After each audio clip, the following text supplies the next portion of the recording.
بسم الله الرحمن الرحیم. عباد الرحمن مهربان یم.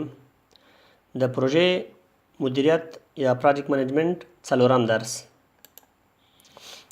مخکې مو په ځینو موضوعاتو بحث کړی و، د پروژې تعریف، د پروژې محدودیتونه، د پروژې لایف سایکل او ځینې نور. اوس راځو خپله د پروژې مدیریت یا پروجیکټ منیجمنت ته. د پروژې د مدیریت څخه هدف څه شی ده؟ ولې پروژې مدیریت تدریس کیږي او زده کیږي؟ زده کړې ته ضرورت څه ده؟ اصلا که نوم ته وګورو، مدیریت یا اداره کول، د پروژې اداره کول لکه د بل هر کار اداره کول ته چې ضرورت ده، همداسې د پروژې اداره کولو ته هم ضرورت ده. مثلا که موږ له کابل نه جلال آباد ته یو سفر ولرو، چې دا یو ډېره عادي مسله ده، هغه هم یو مدیریت ته اړتیا لري. موږ وخت خپل معلوموو چې څه وخت حرکت کوو، په څو بجو حرکت کوو، له کوم ځای نه حرکت کوو، څوک باید لاړ شو، یعنې هغه پلانینګ ورته کوو. د تګ پلان نیسو، د راتګ پلان نیسو. همداسې پروژه هم بغیر له مدیریت نه ترسره کیږي، ځکه په پروژه کې منابع محدود وي، وخت محدود ده، بودیجه محدوده ده او کار مشخص ده. نو موږ باید د دغو محدودو منابعو په نظر کې نیولو سره د پروژې هدف لاسته راوړو. د همدې په خاطر باندې د پروژې مدیریت مهم ده. د پروژې د مدیریت تعریفونه مختلف دي، مختلفو کتابونو مختلف ډول تعریف کړي دي او موږ دلته دغه دوه تعریفونه راخیستي دي. اصلا دغه زه خپله د عبارت د حفظ کولو سره ډېر جوړ هم نه یم، یعنې مهمه نه ده چې موږ د عبارت ټکی په ټکی یاد کړو، ټکی په ټکی د زموږ حفظ وي. مهمه دا ده چې په هدف باندې پوه اوسېږو. دلته موږ دغه دوه تعریفه راخیستي دي. د پروژې د هدف لاسته راوړلو لپاره د پوهې، مهارتونو، وسایلو او تخنیکونو څخه استفاده کولو ته د پروژې مدیریت یا پروجیکټ منیجمنت وایي. طبعا موږ چې پروژې هدف لاسته راوړو نو باید مسلکی پوهه ولرو، ځینې مهارتونه ولرو، باید له وسایلو څخه مثلا کمپیوټر شو، نور وسایل دي، له هغه څخه استفاده وکړو. مختلف تخنیکونه دي، سیمینارونه دایریږي، ماډلینګ کیږي یا د پروژې ماډل جوړیږي، سافټویرونه دي، مثلا پرایمویرا ده یا مایکروسافټ پروجیکټ ده، مختلف سافټویرونه دي، نور تخنیکونه دي. د تجربه لرونکو خلکو څخه مشورې اخلو. دغه ټولو شیانو څخه استفاده کول او د پروژې هدف لاسته راوړل، دغه د پروژې مدیریت یا پروجیکټ منیجمنت ده. یا بل تعریف داسې کولی شو، د انساني او مادي منابعو په مرسته او د یو صحیح او جامع پلانینګ یا برنامه‌ریزۍ له لارې د امکاناتو او محدودیتونو په نظر کې نیولو سره په مطلوب کیفیت او ټاکل شوي تاریخ د ټاکل شوي بودیجې سره د پروژې ترسره کول د پروژې د مدیریت څخه عبارت دی. بیا هم وایو د پروژې مدیریت مطلب دا چې د محدودو منابعو په نظر کې نیولو سره څنګه کولی شو په مؤثر او ګټور شکل باندې د پروژې هدف لاسته راوړو. دا د پروژې مدیریت تعریفونه وو.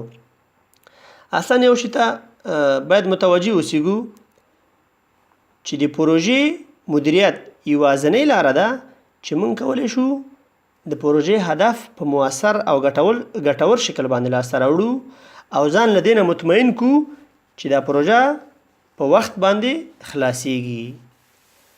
یعنی د پروژې مدیریت خپله د انسان، ماشین، پیسو او نورو منابعو مناسب استفادې ته وایي. یعنی تر څو یو نوی کار په درست او صحیح شکل باندې ترسره شي، داسې کار چې باید په همدې اول ځل باندې صحیح او درست ترسره شي. ځکه مخکې مو هم ویلي وه، پروژه بیا نه تکراریږي، پروژه یو ځل تکراریږي او په همدې اول ځل باندې باید په صحیح شکل ترسره شي. ځکه خو له رسک نه ډک او له خطر نه ډک یو کار ده. مثلا یو تعمیر جوړوو، داسې نه فرض کوو چې ځکه دا ځل خراب شو بیا به یې له سره وران کړو، له سره به یې جوړ کړو. نه، همدا اول ځل باندې باید د ټاکل شوي کیفیت سره په وخت باندې او د ټاکل شوي بودیجې سره باید ترسره شي او صحیح باید ترسره شي. بل اپشن نه لرو. دا د پروژې د مدیریت هغه تعریفونه. بل راځو د پروژې د مدیریت هدف، یعنی ولې باید د پروژې مدیریت زموږ زده وي او زده کړې ته ضرورت څه ده. د پروژې کله چې موږ د پروژې مدیریت زده که او یا ورباندې پوه شو، کولی شو چې لاندې پوښتنو ته ځواب ووایو. خو د همدې په خاطر باندې د پروژې مدیریت زده کوو چې باید لاندې پوښتنو ته ځواب ووایو. د پروژې د بریالیتوب لپاره باید کوم کارونه ترسره شي، یعنی څه ډول وکولی شو چې پروژه په کامیابۍ سره ترسره کړو. پروژه به څومره وخت ونیسي او څومره مصارف به پرې راشي. یعنی کله چې موږ د پروژې مدیریت باندې پوه اوسېږو، کولی شو چې د وخت او د مصارفو اټکل وکړو. د پروژې د اجرا لپاره به څنګه یو مناسب کاري ټیم جوړ شي، یعنی څنګه کولی شو یعنی دومره پرسونل ونیسو چې هغه ته ضرورت وي، نه کم وي نه زیات وي، او دغه ټیم دې وکولی شي چې پروژه دې په وخت باندې خلاصه کړي. یو نفر ته باید څومره کار وسپارو او آیا دغه نفر د دغه کار له عهدې څخه وتلی شي که نه. موږ باید په دې باندې مطمئن اوسېږو، ځکه که چیرې هغه نفر د کار وړتیا ونه لري، طبعا چې دا یو رسک ده او یو خنډ جوړوي د پروژې د اهداف د لاسته راوړلو لپاره. بل څنګه کولی شو چې د کارکوونکو ترمنځ د کار کولو روحیه او انګیزه ژوندۍ وساتو او د پرسونل تشویق کړو چې باید په ښه شکل باندې کار ترسره کړي، چې دا هم د پروژې د خلاصولو لپاره او د پروژې د هدف لاسته راوړلو لپاره مهمه ده. د مصارفو د زیاتېدو مخنیوی څنګه کوو؟ که احیانا د پروژې مصارف زیاتېږي، نو کومې لارې چارې دي چې باید د پروژې د مصارفو زیاتېدو څخه ډډه وشي؟ آیا بودیجه او مصارف د کنټرول لاندې دي که نه دي؟ یعنی پروژه باید وخت په وخت باندې کنټرول او ارزیابي شي، نظارت وشي د پروژې، تر څو موږ په دې باندې پوه شو چې دا دواړه د کنټرول لاندې دي او که نه دي. پروژه څه وخت او په کوم ځای کې له ناکامۍ سره مخ کېږي، یعنی هغه د رسک نقطې کوم یوې دي، هغه د ضعف نقطې کوم یوې دي چې پروژه له ناکامۍ سره مخ کوي. مخکې له مخکې باید دې ته پلانینګ وشي او مخکې له مخکې باید دا زموږ په نظر کې وي تر څو پروژه ناکامه نه سي. څنګه پوهېدی شو چې پروژه په وخت باندې خلاصیږي؟ یعنی موږ باید مخکې له مخکې اټکل کړی وي چې دا پروژه په وخت باندې خلاصیږي که نه خلاصیږي، او باید چې پروژه په وخت باندې خلاصه شي. که خلاصه نه شي، طبعا چې مصارف به زیاتیږي. آیا دا تشخیص کوی سو چې پروژه د پلان سره سمه روانه ده او هغه بیس لاین سره سمه روانه ده که نه ده؟